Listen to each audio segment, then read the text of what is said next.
मुझे अल्लाह ताला ने इस खिदमत के लिए चुना।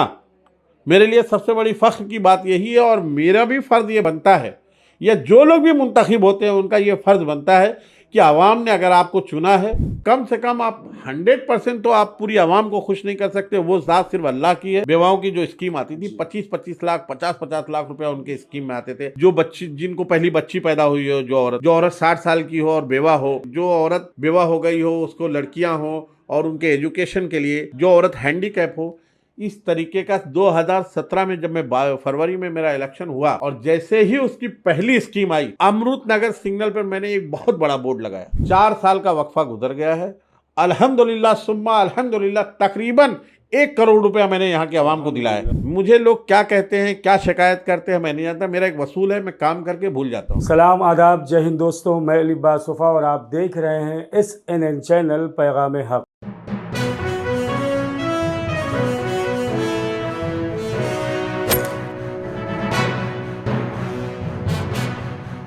नाज़रीन, आइए सबसे पहले अल्लाह ताला की बारगाह में कोविड जैसी मौलिक बीमारी के ख़ात्मे के लिए दुआ करें, इसलिए कि पूरी दुनिया ही नहीं, मुल्क हिंदुस्तान भी कोविड जैसी मौलिक बीमारी से परेशान है। उसके बाद नाज़रीन, आज हम आपकी खिदमत में ऐसे मोतबर, मुअज़्ज़िज़ और बासलाहियत शख्स से मुलाकात कराने जा रहे हैं जिन्होंने बड़ी जिद्दोजहद किया है, अपनी ज़िंदगी में बड़ी मेहनत किया है, बड़ी कोशिश किया है और आज मुमरा की आवाज़ बने हुए हैं। ये तारुफ़ इसलिए है, हमारे प्रोग्राम का मकसद भी इसलिए है कि आज उम्मत मुस्लिमा के जो हुकूक नहीं मिल रहे हैं, उसकी सबसे बड़ी वजह यह है कि हम सियासत से दूर हैं। और आज जो बुज़ुर्गों ने कहा था कि जब बच्चा रोता है तब माँ दूध पिलाती है, जब तक आप अपने हुकूक के लिए, अपने हक़ के लिए आवाज़ नहीं बुलंद करेंगे, तब तक आपको हक़ नहीं मिलेगा। नौजवानों से SNN चैनल की गुजारिश है, रिक्वेस्ट है कि ऐसी शख्सियात को जो मैं आपकी खिदमत में पेश कर रहा हूँ, उनकी ज़िंदगी से आप सबक हासिल करें और कोशिश करें, इसलिए कि ऐसे शख्स से अभी मैं मुलाकात आपसे कराऊंगा जिन्होंने ज़मीनी सतह से उठकर बड़ी मेहनत किया, बड़ी जिद्दोजहद किया और आज अल्लाह का शुक्र है कि मुमरा में जितने भी कारपोरेटर हैं, उन कारपोरेटरों में से मोहतरम ज़फ़र नोमानी साहब की आवाज़ में दम भी है और आवाज़ में दर्द भी है। दर्द इसलिए कहा कि उम्मत मुस्लिमा और मुमरा और जिस वार्ड के आप वार्ड नंबर 30 से आप कारपोरेटर हैं। आइए सबसे पहले SNN चैनल पर मोहतरम ज़फ़र नोमानी साहब का नाज़रीन आपसे भी गुजारिश कर रहा हूं, हम सब मिलकर इस्तकबाल करें। ज़फ़र नोमानी भाई, सलामुन अलैकुम वरहमतुल्लाहि वबरकातुहू। वालेकुम अस्सलाम। सबसे पहले तो मैं SNN चैनल का शुक्रगुज़ार हूँ को हमेशा मुमरा के जो भी मसाइल होते हैं उसको हमेशा आप उजागर करते रहते हैं, आवाम के दरमियान पहुंचाने की पूरी कोशिश करते हैं और बेबाकी से करते हैं। इसके लिए मैं आपका तहे दिल से इस्तकबाल करता हूं। जी नाज़रीन, ये ज़फ़र नोमानी साहब आप कारपोरेटर भी हैं, साथ ही साथ समाज के मुख्तलिफ़ कामों में, उसके अलावा दीगर इदारों में भी आप एक अहम ज़िम्मेदारी अदा कर रहे हैं। और मैंने देखा, चाहे बरसात का सिलसिला हो, चाहे टोरंटो का सिलसिला हो, चाहे मित्तल की रोड का सिलसिला हो, ज़फ़र नोमानी साहब की आवाज़ में दम है और आपने हमेशा आवाम के लिए, हक़ के लिए, सच्चाई के लिए आवाज़ बुलंद की है। लेकिन शुरू में जो मेरा सवाल था, मैं यहीं से शुरुआत करता हूँ। ज़फ़र नोमानी साहब, आज पहला सवाल मैं इसलिए आपसे ये कर रहा हूँ ताकि आपकी लाइफ, आपकी ज़िंदगी, जो हमारे व्यूवर्स हैं, मुमरा के जो नौजवान हैं या पूरे मुल्क हिंदुस्तान में जो नौजवान हमारे इस प्रोग्राम को देखेंगे, वो आपकी ज़िंदगी से उन्हें एक हिम्मत मिले कि अगर ज़फ़र नोमानी साहब ये कर सकते हैं तो हम क्यों नहीं कर सकते।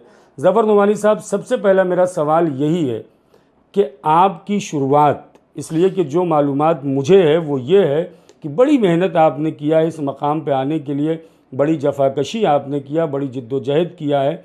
सियासत में आने का इरादा कब बना, कैसे बना और यहाँ तक आप कैसे पहुँचे, इब्तिदाई तालीम से लेकर के यहाँ तक मुख्तसर अल्फाज में हमारे नाज़रीन की खिदमत में बताएं, इसलिए कि हो सकता हो आपका कोई एक जुमला हमारे किसी नौजवान के दिल को छू जाए और वो ज़फ़र नुमानी बनना चाहे। बिस्मिल्लाह भाई।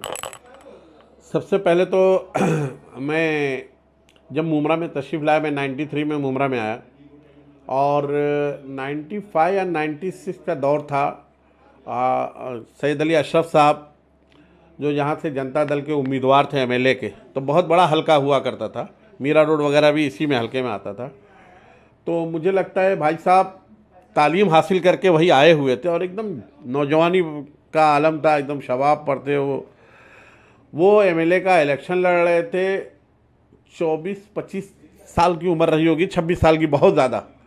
और मैंने देखा कि जब ये एक नौजवान इस तरीके की हिम्मत कर सकता है और जो इतने बड़े हलके में वो जा कर के मेहनत कर सकता है, तो हम क्यों ना उसके ही फॉलोअर बन के, उसके ही पीछे, उसके तरीके पे चल करके क्यों ना हम, अगर हम उतने बड़े एरिए की खिदमत नहीं कर सकते तो कम से कम हम जिस मोहल्ले में रहते हैं, उस मोहल्ले में, जिस इलाके में रहते हैं, उस मोहल्ले की हम खिदमत तो कर ही सकते हैं। तो हमने उस दिन से तय कर लिया था कि इंशाअल्लाह मैं ज़रूर सैयद अली भाई साहब से मुलाकात करूंगा। और अल्हम्दुलिल्लाह मेरी 95-96 से सैयद अली भाई से मुलाकात है और 2021 चल रहा है। अल्हम्दुलिल्लाह आज तक मेरे रिश्ते वैसे ही बहाल है।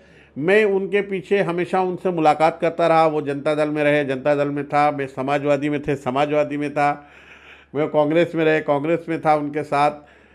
फिर वापस से मैंने 2013 में मैं शमीम खान साहब की क़यादत में, आली जनाब जो हमारे कैबिनेट मिनिस्टर हैं डॉक्टर जितेंद्र आव्हाड साहब, उनके कामों को देखते हुए हमने उनकी क़यादत में राष्ट्रवादी पार्टी में शमूलियत अख्तियार की।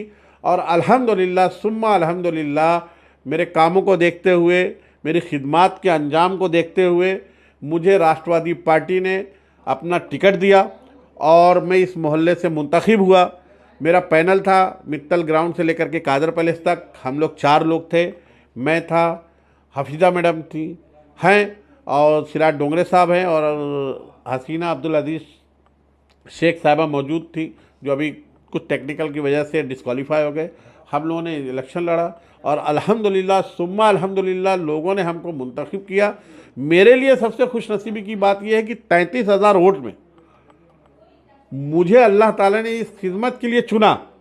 मेरे लिए सबसे बड़ी फ़ख्र की बात यही है और मेरा भी फ़र्ज़ ये बनता है, या जो लोग भी मुंतखब होते हैं उनका ये फ़र्ज़ बनता है कि आवाम ने अगर आपको चुना है तो कम से कम आप 100% तो आप पूरी आवाम को खुश नहीं कर सकते, वो ज़ात सिर्फ अल्लाह की है।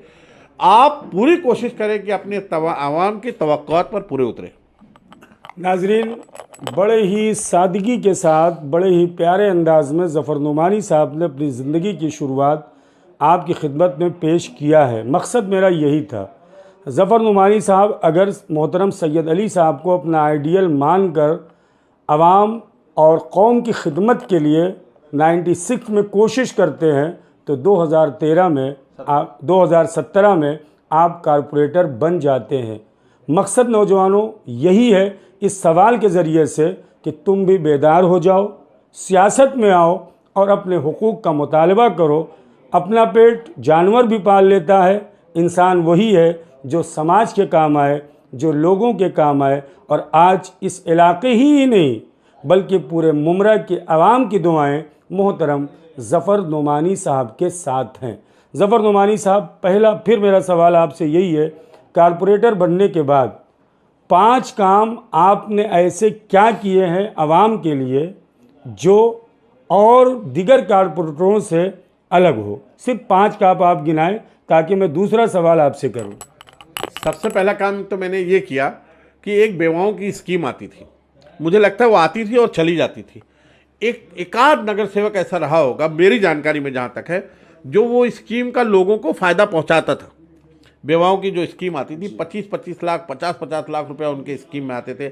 जो बच्ची, जिनको पहली बच्ची पैदा हुई हो, जो औरत 60 साल की हो और बेवा हो, और बच्चियों की जो औरत बेवा हो गई हो, उसको लड़कियां हो, और उनके एजुकेशन के लिए जो औरत हैंडीकैप हो, इस तरीके का 2017 में जब मैं फरवरी में मेरा इलेक्शन हुआ और जैसे ही उसकी पहली स्कीम आई, अमृत नगर सिग्नल पर मैंने एक बहुत बड़ा बोर्ड लगाया और उसमें मैंने अपना कॉन्टैक्ट नंबर डाला कि आपके जो इस तरीके के लोग हैं, जो बेवा औरतें हैं, जो जो हैंडीकैप औरतें हैं, उनके लिए महानगर पालिका की एक स्कीम आती है, उसके ये उसके पेपर लगेंगे, उसके ये डॉक्यूमेंट्स लगेंगे।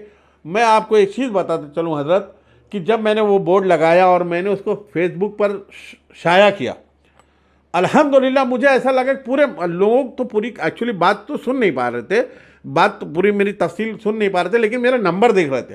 तो मुझे पूरे महाराष्ट्र से फ़ोन आया कि ज़फ़र भाई ये हम कैसे कर सकते हैं और ये कैसे हो सकता है। तो मैंने उनको बताया कि आप जिस प्रभाग समिति में रहते हैं, जैसे मुमरा थाना प्रभाग, थाना में 9 प्रभाग समिति है, जिस प्रभाग समिति में रहते हैं उस प्रभाग समिति में उसका फॉर्म मौजूद है। आप अपने नगर सेवक के पास जाइए, नगर सेवक वो फॉर्म फिलअप करेंगे, आप उसको जमा करिए। और मैं आपको जानकारी के लिए बता दूं, 4 साल का वक्फा गुजर गया है, अल्हम्दुलिल्लाह सुम्मा अल्हम्दुलिल्लाह, तकरीबन 1 करोड़ रुपया मैंने यहाँ की आवाम को दिलाया है। ये मेरे लिए बड़ी फख्र की बात है। मैं उनका फॉर्म मंगवा, सिर्फ उनको खाली जाता हूँ, बोलता हूँ कि खाली आप फॉर्म लाइए, फॉर्म ला करके मेरी ऑफिस पे उसको फिलअप किया जाता है, उनके पूरे डॉक्यूमेंट्स लगाए जाते हैं और सुम्मा अल्हम्दुलिल्लाह ये मैंने तकरीबन 1 करोड़ रुपया, 20 लाख, 25 लाख, 20 लाख, 25 लाख, 15 लाख, ये इस तरीके से मैंने हर साल उनको दिलाया। दूसरा अहम काम ये है कि मेरे यहाँ एक मित्तल ग्राउंड के पास एक चौल है जी। 2000 कम से कम 4-5 साल से एक 10 फैमिली, 10 तो नहीं होगी, कम से कम 6-7 फैमिली थी जो 4 साल से बेघर थी। उन्होंने कहा कि ज़फ़र भाई हम लोगों का एक बिल्डर में उनकी अल्लाह ताला देखा, जो जिसका किरदार है वो अल्लाह जाने, उनका किरदार को अल्लाह कबूल फरमाए, जो भी हो। समद भाई मरहूम थे, उनके घर को उन्होंने तोड़ा था और उस वक्त वो क्या वजह थी नहीं बना पा रहे थे या नहीं हो पा रहा था, मैं नहीं जानता। 4 साल से वो औरतें भटक रही थी। मेरे इलेक्शन के बाद मैं उनको ले गया महानगर पालिका में। मैंने कहा सर ये उनका उस जगह पे घर था, वो लोग 4 साल से बेघर पड़े हुए हैं, उनके रहने की छत नहीं है, क्योंकि वो एरिया बहुत स्लम एरिया है और गरीब तबके के लोग हैं, मजदूर तबके के लोग हैं। मैंने महानगर पालिका के उस टाइम के जो एएमसी थे उनसे बात की और मैंने भरपूर मेहनत की और सुम्मा अल्हम्दुलिल्लाह वो 6 घर आज अपने छत के नीचे ज़िंदगी बसर कर रहे हैं। मेरे लिए ये बड़ी बात यह है कि मुझे लोग क्या कहते हैं, क्या शिकायत करते हैं, मैं नहीं जानता। मेरा एक वसूल है, मैं काम करके भूल जाता हूँ। मैं सोचता हूँ कि इसका बदल मुझे दुनिया में मिले ना मिले, लेकिन अल्लाह मुझे कहीं ना कहीं दे देगा। मेरी ये तवक्को रहती है। तीसरा काम ये है कि मित्तल के पास से एक रोड जा रहा है जो मौलाना अबुल कलाम आज़ाद स्टेडियम तक जा रहा है। जब उसकी पैमाइश हुई थी तो कम से कम 400 घर बेघर हो रहे थे। 400 घर बेलो, 400 घर, तो 400 घर में अगर एक घर में 3 आदमी 4 आदमी पकड़ेंगे तो 1000-1200 लोग बेघर हो रहे थे। मैं वहाँ पर माननीय डॉक्टर जितेंद्र रहवाड़ साहब को लेकर के गया। मित्तल में गुलमोहर बिल्डिंग है, उस बिल्डिंग में मैं वहाँ पर मौजूद था। मैंने वहाँ के तमाम लोगों को बुलाया, ऑफिसर को बुलाया, अवार्ड साहब को बुलाया। बोला सर अगर ये जो गरीब नवाज चौल और साई प्रसाद चौल, उसमें मस्जिदें भी थी, बोला सर अगर ये डिस्टर्ब हो जाएगा तो एक तो महानगर पालिका किसी को घर नहीं देती है, तो ये तो आवाम रोड पर आ जाएगी और बड़ा हाहाकार मच जाएगा। और सुम्मा अल्हम्दुलिल्लाह वो काम को मैंने तो कोशिश की, लेकिन करने वाली ज़ात अल्लाह की है। अल्लाह ताला ने मुझसे वो काम करवाया और जितेंद्र अवार्ड साहब ने उसमें मेरा पूरा ताउन किया। सैद अली भाई साहब, शमीम खान साहब, शानू बड़ान, तमाम लोग मौजूद थे। हफीज़ा नाइक मौजूद थी, सिराज डोगरे साहब, उस वक्त अजीज़ बादरा भी मौजूद थे। हम लोगों ने पूरी कोशिश की और हमने क्या कहा कि अगर जो आप चौल की तरफ रोड बढ़ रहा है, अगर आप कोशिश करें कि मित्तल के इस तरफ लेफ़्ट साइड पे अगर इस तरफ थोड़ा सा जगह है तो आप इधर एडजस्ट कर लेंगे तो ये पूरे घर बच जाएंगे। और आज आप जा करके देखिए अल्हम्दुलिल्लाह वो लोग अपनी जगह पर मौजूद है। ये बड़ी मैं अल्लाह ताला से दुआ करता कि अल्लाह ताला रिस्क में भले थोड़ा कमी कर दे, लेकिन हलाल रिस्क दे। एक बात। दूसरी बात यह है कि मुझे बहुत ज़्यादा अरूज नहीं चाहिए, मुझे उतना ही अरूज चाहिए कि मेरी बख्शाइश हो जाए, बस इतना ही मुझे अरूज चाहिए बस। हाँ, एक बात। चौथा काम यह है कि आपको एक जानकारी के लिए बता दूं कि जब आप मित्तल से ऐसा जाएंगे तो तो एक रोड ये इंशा नगर के पीछे से ऐसे होते हुए इस बिल्डिंग, इसके बाद में जो बिल्डिंग है, ऐसा पीछे से होते हुए जो आपकी कब्रिस्तान है, जी जी जहाँ आपकी कब्रिस्तान वहाँ एक रोड देखिए बन रहा है, ऐसा वो रोड ऐसा कनेक्ट होने वाला है। तो मैंने एक लेटर दिया था, मैंने बहुत कोशिश की थी कि वो रोड अगर ये कनेक्टिंग रोड हो जाएगा तो मुमरा इंग्लिश के रोड जो अंदर वाले पार्ट के लोग हैं वो अंदर से सीधा बाहर निकल जाएंगे, सीधा मित्तल चले जाएंगे, ये रोड वाले चले जाएंगे, किस्मत वाले चले जाएंगे। तो मैं आपकी जानकारी के लिए बता दूं, जहां आप बैठे हैं शादी महल रोड पर, सागर बिल्डिंग तक अगर वो रोड कनेक्टिंग हो जाता है, मैंने उसको महासभा में डाला था, महासभा में उसकी मंजूरी भी हो गई है। लेकिन अभी कैसा है, कोरोना काल है, बजट नहीं है, वो काम मतलब ये है कि अब वो महानगर पालिका के नज़र में है कि हमने उसको कोशिश की, मैंने कई बार लेटर दिया, वो मंजूरी में आ गया है। इंशाल्लाह जब भी बजट होगा तो वो रोड का कनेक्टिंग जब हो जाएगा तो जो अमृत तक, जैसे हम शादी महल रोड पर बैठे हैं तो हमको अमृत तक सिग्नल पे जाना नहीं, आप सीधा यहाँ से बाहर निकलेंगे, सीधा आपको मित्तल जाना तो मित्तल चले जाइए, मित्तल से बाहर निकल जाइए, चांद नगर जाना होगा तो चांद नगर चले जाएंगे, मौलाना अबुल कलाम आज़ाद स्टेडियम से होते हुए शिमला पार्क बाहर निकल, तो ट्रैफिक खत्म हो जाएगी। ये एक पांचवा काम ये है कि मेरे वार्ड की सबसे बड़ी बदनसीबी ये रही कि मेरे वार्ड में कोई भी नगर सेवक 5 साल तक, बहुत सारे ऐसे नगर सेवक थे जो 5 साल तक पूरा वक्फा पूरा नहीं कर पाए। रऊफ लाला साहब 2.5 साल, साजिद अंसारी साहब 2.5 साल, शकीला कुरैशी 2.5 साल, रमेश पाटिल 2.5 साल। तो मेरे वार्ड में बहुत सारे काम ऐसे थे जो बुनियादी चीज़ें थी वो नहीं हो पा रही थी। तो मैंने अल्हम्दुलिल्लाह सुम्मा अल्हम्दुलिल्लाह वो पूरे काम करने की पूरी कोशिश की। मेरे काम अभी भी चालू है। हाँ, मेरा एक चैलेंजिंग काम था, शादी महल हॉल के पीछे एक बड़ा आईएनडीपी नाला है, वो काम मैंने स्टार्ट तो अल्हम्दुलिल्लाह कर दिया था और 25 साल के बाद वो नाला बन रहा था। लेकिन मेरी बदनसीबी कहिए या हालात ऐसे पैदा हो गए कोरोना की वजह से कि वो काम टेंडर होने के बाद, मंजूरी होने के बाद, कोरोना काल की वजह से उसमें बजट नहीं गिर पाया और वो काम थोड़ा पेंडिंग पड़ा है। मैं उसकी पूरी कोशिश कर रहा हूँ, मैं बजट लाने की कोशिश कर रहा हूँ। जैसा मेरा बजट वो हो जाएगा तो इंशाल्लाह शादी महल हॉल के पीछे का जो पूरा नाला है, अगर वो कंप्लीट होगा, जो शादी महल में बारिश में पानी भरता है ना, एक कतरा पानी नहीं भरेगा इंशाल्लाह। नाज़रीन, ये थे मोहतरम ज़फ़र नुमानी साहब। मैंने 5 सवाल पूछे थे, उन्होंने 5 सवाल यानी 5 काम जो है वो आपकी खिदमत में गिनाए हैं। नाज़रीन, जैसा कि ज़फ़र नुमानी साहब, आपने मोहतरम जितेंद्र अहवाड़ साहब का ज़िक्र किया, शमीम साहब का ज़िक्र किया, अब आ जाएँ मुमरा के मसाइल पे। मैंने ख़ुद एक स्टोरी किया है, मुमरा पुलिस स्टेशन से ले कर के आप कालसेगर अस्पताल तक चले जाएं, उम्मत मुसलिमा का एक बड़ा तबका यहाँ पे रहता है, लेकिन बैतुल खला, शौचालय कोई भी नहीं है, जो था उसे तोड़ दिया गया। दूसरा सवाल इसी के साथ है, इस पे काम क्यों नहीं हो रहा है? इसलिए कि ज़्यादातर नगर सेवक यहाँ पर राष्ट्रवादी कांग्रेस पार्टी के हैं। दूसरा बड़ा सवाल ये है कि कई लोगों ने अपनी जानें दे दी हैं, आवाम परेशान है। टोरंटो का एक बहुत बड़ा मसला है, बेबाकी के साथ मैंने देखा वीडियो आपकी कि आप बोलते भी हैं, क्यों टोरंटो और ये शौचालय का मसला हल नहीं हो रहा है? देखिए, जो शौचालय का मसला है, अभी 2016 में जब रोड वाइंडिंग हुई, जब दुकानों को तोड़ा गया रोड को चौड़ा करने के लिए, ट्रैफिक का मसला हल हो, सबसे बड़ा इशू मुमरा कोसा में ना हॉकर्स का है। एक हॉकर्स का बहुत बड़ा इशू है और मैं अभी आपके पास, मेरे पास तमाम लेटर मौजूद हैं, 2017, 2018, 2019, 2020, 2021। मैंने महासभा में खड़े रह करके कहा कि हॉकर्स का मसला हल किया जाए जी। लेकिन जब हम लोग 2017 में जीत के गए तो उस वक्त सेना और बीजेपी की हुकूमत महानगर पालिका में उनकी सत्ता थी। हम उनसे बार बार, मैंने कई जगह निशानदही की कि इस जगह पे आप मार्केट को शिफ्ट कर सकते हैं, लेकिन वो काम हो नहीं पा रहा।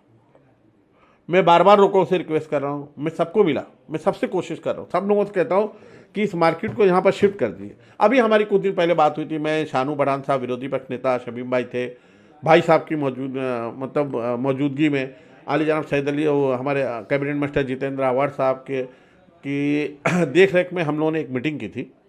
हमने वहाँ पर भी ये इशूज़ को रखा कि मार्केट का मसला बहुत जल्द से जल्द हल किया जाए ताकि मुमरा कोसा की ट्रैफिक का जो मसला है मेन रोड की, वो ख़त्म हो जाएगी और अल्हम्दुलिल्लाह हम पूरी कोशिश कर रहे हैं। दूसरी बात शौचालय की, शौचालय बनाने के लिए रोड पर जगह चाहिए। मैं आपकी बिल्डिंग के सामने कल शौचालय बनवाता हूँ, आपकी बिल्डिंग के 99% लोग नीचे उतर के बोलते हैं मेरी बिल्डिंग के नीचे शौचालय नहीं चाहिए। यही हाल पूरे मुमरा कोसा का है। जगह कहीं रोड पर कहीं जगह है नहीं। हम जहाँ बनाने जाते हैं वहाँ पर लोग हमारा अपोज करते हैं कि हम यहाँ नहीं। हाँ, ज़रूरत मुझे चाहिए शौचालय, लेकिन मेरी बिल्डिंग के नीचे नहीं चाहिए, उनके उधर ले जाओ, उधर लेकर के जाओ, उधर से उधर हटा देते। अरे यहाँ तक ये बुरा हाल है कि जो हैंडीकैप लोगों की केबिन इशू होती है, जो स्पॉट पर होती है, बिल्डिंग वाले उनको नहीं लगाने देते। तो हमारी मजबूरी है, आप हमको जगह बताइए। मैं आपसे कहना चाहता हूँ, आप पहले शहर के रहवासी, आप हमारे बड़े भाई हैं, आप हमको जगह बताइए कि ये जगह निशानदेही है, यहाँ पर किसी का ऑब्जेक्शन नहीं है, इंशाल्लाह लाइए हम बना करके देते हैं। जो ज़फ़र नुमानी साहब तोड़े गए शौचालय, देखें एक बड़ा तबका यहाँ पे नमाजी का है और हमारे यहाँ इस्तिंजा बहुत अहम है अगर अल्लाह की इबादत आपको करना है। और अगर इस तरह से आप लोग मजबूर हो जाएंगे या डॉक्टर जितेंद्र अहवाड साहब मजबूर हो जाएंगे तो मुझे तो नहीं लगता है कि सियासत इस तरह से होगी। नहीं, हम मजबूर नहीं हैं, लेकिन हम आप क्या करें। अब आप हमको बनाने ही नहीं देंगे तो हम करें क्या भाई। मैं आपकी ज़बरदस्ती किसी की जगह पे तो बना नहीं सकता। चलिए, इतनी सारी रोड पे शौचालय थे वहीं पे वो शौचालय प्राइवेट प्रॉपर्टी पे थे। जी हाँ, मित्तल वाले के सामने थे रोड वाइंडिंग में। मैक कंपनी वाले का भी रोड वाइंडिंग में हो गया है, अभी जगह बची नहीं है। जिसकी जगह है वो बनाने नहीं दे रहा है, नहीं बनाने दे रहा है। वो कहते हैं कि हम नहीं बनाने देंगे। देखिए, जहाँ पर है, अभी देखिए एक राजन क्लिनिक ऑफिस के बाहर एक शौचालय है, वो है तो है, वो है वो जहाँ किसी को ऑब्जेक्शन नहीं है। हम खुद कहते हैं और हम लोगों से अपील करते हैं। इतनी बड़ी बड़ी सोसाइटियाँ हैं रोड पर, इतनी सारी दुकानें, लोगों ने करोड़ों रुपए की दुकानें बना रखी है, एक इस्तिंजा खाना खुद नहीं बना सकते क्या वो लोग? पूरे गुलाब पार्क मार्केट में करोड़ों रुपए की दुकानें हैं, एक इस्तिंजा खाना कोई अपनी बिल्डिंग वाला अपने नीचे, यहाँ तक कि जो जहाँ पर मीटर बॉक्स है वहाँ भी दुकानें बना कर बेच दे रहे हैं, लेकिन एक इस्तिंजा खाना नहीं बनाते। लोगों की भी जिम्मेदारी है, हमारी जिम्मेदारी है। देखिए, हम अपनी जिम्मेदारी से कभी नहीं हटेंगे। आप हमको जगह बताइए। अब ये लोग कहेंगे कि ये आपकी जिम्मेदारी है जगह ढूंढना, आप नगर सेवक है। ठीक है, मेरी जिम्मेदारी है, मैं बनाना चाहता हूँ। अरे हम जो पोर्टेबल आता है ना, हम वो रखते हैं, नहीं रखने देते लोग हमको, ये नहीं रखने देते। और आप किसी बात, जो आप टोरेंट की बात करें, टोरेंट के मैं हमेशा खिलाफ था, आज भी हूँ और मरते दम तक रहूँगा। और टोरेंट कंपनी में सबसे ज़्यादा दाता भी मैं हूँ, ये भी बता देता हूँ। जी, मैं लोगों के अक्सर मसाइल मेरे पास, अगर अभी जाकर आप देखेंगे ना दिन भर में, अगर 20 लोग आ रहे हैं तो उसमें 10 लोग 12 लोग टोरेंट की बिल लेकर आते हैं। और मैं जाता हूँ, मैं पूरी कोशिश करता हूँ कि उनके जो मसले हैं वो हल हों। एक मसला मैं बार बार कहता हूँ उनसे, मेरी ये राय है, लोगों की क्या राय है मैं नहीं जानता। मैं ये चाहता हूँ कि टोरेंट कंपनी जिस दिन से हैंडओवर ली है उस दिन से बिल ले, पुरानी बिलों को माफ़ किया जाए। वो बिल भी तो ज़्यादा दे रहे हैं। हम दूसरे मुद्दे पर हैं, जो लोगों के, हम बार बार उनसे ये शिकायत करते हैं कि आपका मीटर फास्ट है, बिल ज़्यादा आ रही है। तो मुझे एक बार उन्होंने एक एक्सक्यूज़ दिया, इतना बेहुदा एक्सक्यूज़ दिया कि बोले कि वो उस घर में फ्रिज पुरानी है। मैं बोला, फ्रिज पुरानी होने से तुम बोलोगे कि बिल ज़्यादा आ गई, कल बोलोगे तुम्हारे माँ बाप पुराने हैं, इनको भेज दो, तो ये कोई तरीका है क्या? है ये तो मुमरा कोसर में 80% लोगों के पास फ्रिज पुरानी है, तो क्या करेंगे उससे बिल? इन्वर्टर से भी आती है। ये कोई तरीका है क्या? दूसरी बात ये है, मेरी ये राय, मैं ये चाहता हूँ कि पुरानी बिलों को माफ़ किया जाए, पुरानी पीडी बिलों को माफ़ किया जाए। जब से टोरेंट कंपनी आई है वो अपना मीटर लगावे, जो उसकी एक्चुअल अमाउंट है, एक्चुअल जो रीडिंग होनी चाहिए वो रीडिंग से बिल आवे और लोग भरे। और एक चीज़, बगैर इंफॉर्मेशन के लोगों का मीटर चेंज कर दे रहे हैं। क्यों कर रहे हैं भैया? आप होते कौन है? आपको नहीं करने का हक है, आप पहले उस कंज्यूमर को बताइए। दूसरी बात, आप मीटर काट करके लोगों के ऊपर केस बना दे रहे हैं।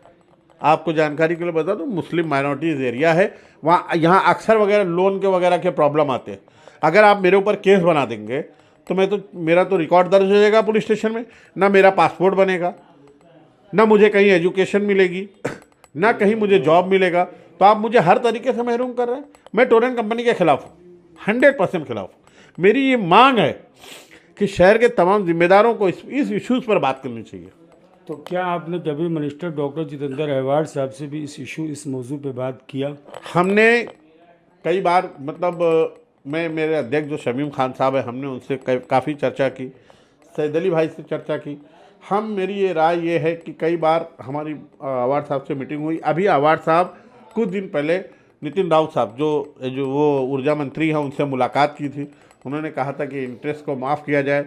जो पीडी की स्कीम आई इंस्टॉलमेंट की, वो भी उन्होंने कोशिश करके करवाई थी। हम ये चाहते हैं कि इस पर थोड़ा सा और ध्यान देने की ज़रूरत है, ताकि शहर के लोगों को राहत मिले। ज़फ़र नुमानी भाई, आपने पार्टी की भी बात की, राष्ट्रवादी की भी बात की।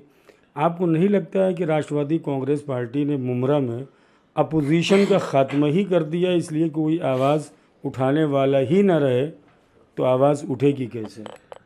अगर कोई अपोजिशन आपकी नज़र में है तो वो भी बताइए। सबसे पहली बात, अपोजिशन का यहाँ लोग मतलब ही नहीं समझते। लोग क्या समझते हैं कि अगर कोई पार्टी की शक्ल में, सिंबल की शक्ल में, वो अपोजिशन है। ये अपोजिशन नहीं है। अपोजिशन आवाम है, एक आम जलती फिरती जनता है, आवाम का हक है। जफ़र नुमानी गलत कर रहा है, जफ़र नुमानी ज्यादती कर रहा है, जफ़र नुमानी जुल्म कर रहा है, तो जो आवाम है, मेरी आवाम, यही अपोजिशन है। ये मेरे खिलाफ खड़े होकर के जब वो आवाज़ उठा दे तो उन्हें तो जेल भेज दिया। कितने लोगों को आप जेल भेजेंगे? चलिए मैं बोलता हूँ, 10,000 लोग अभी मुमरा कोसा में निकल जाए टूरेंट के लिए या जो भी मसाइल को लेकर के, 10,000 आदमी को आप जेल भेज सकते हैं? अकेले अकेले आओगे तो टूट जाओगे, मुत्तहिद होकर के आओगे तो ज़माने का बदल सकते हो निज़ाम। मुंतशिर हो तो शोर मचाते क्यों हो, शेर है ना कि वो मुत्तहिद हो तो बदल सकते हो, हाँ, मुंतशिर हो तो मरो शोर मचाते क्यों हो। अकेले अकेले मत आओ, अकेले अकेले आओगे तो आपका शिकार हो जाएगा। मुत्तहिद होकर के आओ। किसी के इतने अंदर ताकत नहीं कि किसी को बिला वजह जेल में भेज दे, और न किसी को भेज दे। मुझे भेज दे, मैं तो टोरेंट के खिलाफ बहुत बोलता हूँ, बोल दे मुझे भेज दो। आप तो खुद राष्ट्रवादी को, हाँ, तो क्या फर्क पड़ता? मैं आवाम हूँ ना, मैं जनता हूँ ना। देखिए, राष्ट्रवादी पार्टी का मैं सिपाही हूँ, मैं उसका सिंबल हूँ, मैं उसके वसूल से नहीं हट सकता, लेकिन किसी पर ज्यादती भी बर्दाश्त नहीं कर सकता। मैं दोनों बात कह रहा हूँ, मैं उसके वसूल से नहीं हट सकता। जो मेरे पार्टी का प्रोटोकॉल है, मैं उसको सिस्टम में फॉलो करूँगा।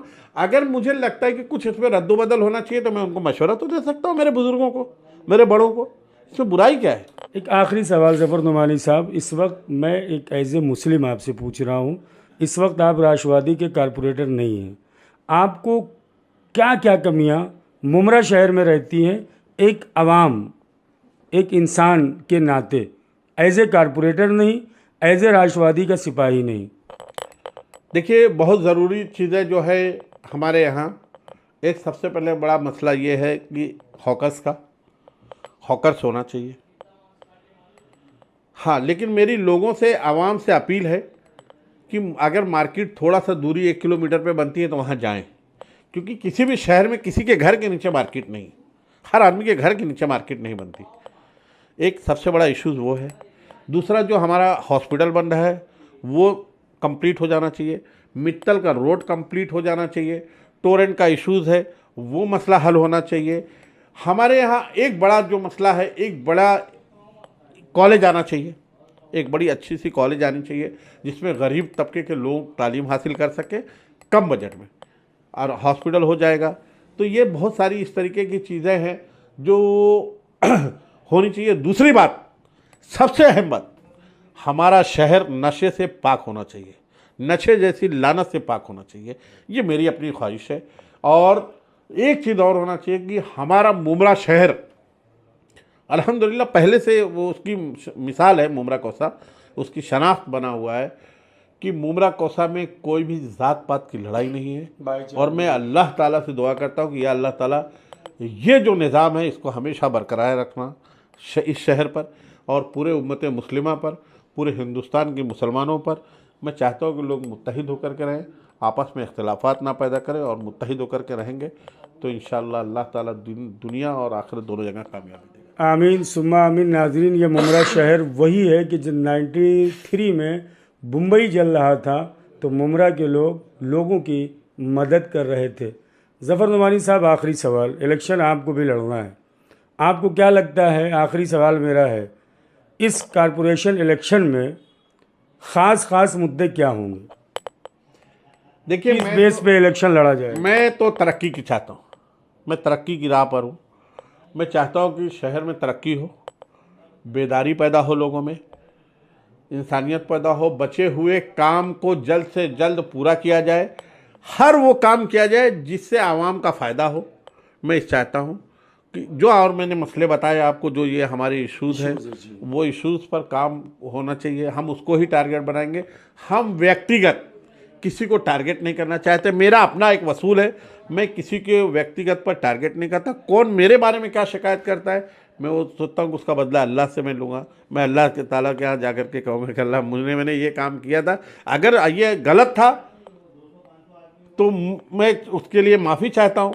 अगर मेरे हक़ में, ये मैंने आवाम के हक़ में अच्छा किया हूँ, तो मुझे उसका बदल मिलना चाहिए। मैं ये कोशिश करूँगा। मैं लोगों से दुआ करूँगा कि ठीक है, आप इलेक्शन लड़िए, लेकिन हालात को ख़राब करते हुए ना करें, क्योंकि मुमरा शहर एक ऐसी जगह है जहाँ पर एक ही रोड है। हमारे शहर से इस तरीके की कोई आवाज़ नहीं उठनी चाहिए कि लोग हमारे शहर के ऊपर नज़र रखें, क्या कहने हमारे शहर को टारगेट करें। बहुत ही मेहनत और जद्दोजहद करने के बाद इस शहर को बहुत खूबसूरत बनाया गया है। आवाड साहब ने पूरी कोशिश की है, यहाँ के उलमाओं ने पूरी कोशिश की है, भाई साहब ने कोशिश की है, और लोगों की ताकत के ज़रिए इस शहर को खूबसूरत बनाया गया है। एक चमन है, इसमें तरह तरह के फूल खिले हुए हैं। मैं चाहता हूँ कि ये फूल इसी तरीके से बरकरार रहें। हम चाहते हैं कि जिस तरीके की इंसान के आँख पर, चेहरे पर दोनों आँखें रहती है, इंसान का चेहरा खूबसूरत है। एक आँख को अगर ख़राब हो जाती है तो चेहरा बदसूरत लगता है। तो हम चाहते हैं कि दोनों आँख बरकरार रहे, चेहरा भी बरकरार रहे, लोग भी बरकरार रहें, मिलजुल करके रहें। यही हमारी ख्वाहिश रहेगी, यही हमारी आरज़ू है, तमन्ना है। आमीन सुम्मा आमीन इंशाअल्लाह। नाज़रीन, इसी तरह मुमरा शहर अमन, सुकून और शांति का गहवारा हमेशा बना रहेगा अगर इस तरह से, यानी मोहतरम ज़फ़र नुमानी जैसा बेबाकी के साथ बोलने वाला कारपोरेटर होगा, बोलने वाला इंसान होगा। मैंने शुरू में कहा था, और मुख्तलिफ मैंने सवालात भी किए, और हर सवालात का जवाब मोहतरम ज़फ़र नुमानी साहब ने बड़ी बेबाकी के साथ किया है। इख्तिलाफ़ अगर तामीरी हो, नज़रियाती इख्तिलाफ़ तामीरी हो तो बेहतर है। यही ज़फ़र नुमानी साहब ने भी पैगाम दिया है। तामीर के एतबार से अगर आप इख्तिलाफ़ करते हैं बहुत अच्छा है, लेकिन अगर आप किसी की शख्सियत कुशी करते हैं, किसी के किरदार कुशी करते हैं, किसी की शख्सियत को बिगाड़ने की कोशिश करते हैं, तो ना आप दुनिया में माफ़ किए जाएंगे और ना आप आखिरत में माफ़ किए जाएंगे। नौजवानों, फिर अली अब्बास वफ़ा आपका भाई गुजारिश कर रहा है, ज़फ़र नुमानी साहब की जो जिद्दोजहद और कोशिश के बाद इन्होंने जो मकाम हासिल किया है, तुम भी आगे बढ़ो, इनकी ज़िंदगी से सबक हासिल करो, और एक दिन वो आए जिस तरह से ज़फ़र नुमानी आवाम के लिए, मुमरा वासियों के लिए, मुमरा के लोगों के लिए आवाज़ उठा रहे हैं, तुम भी आवाज़ उठाओ। इसी तरह देखते रहो SNN चैनल। मैं लिब्बास वफ़ा आपसे चाहूँगा इजाज़त। वस्सलामु अलैकुम वरहमतुल्लाह।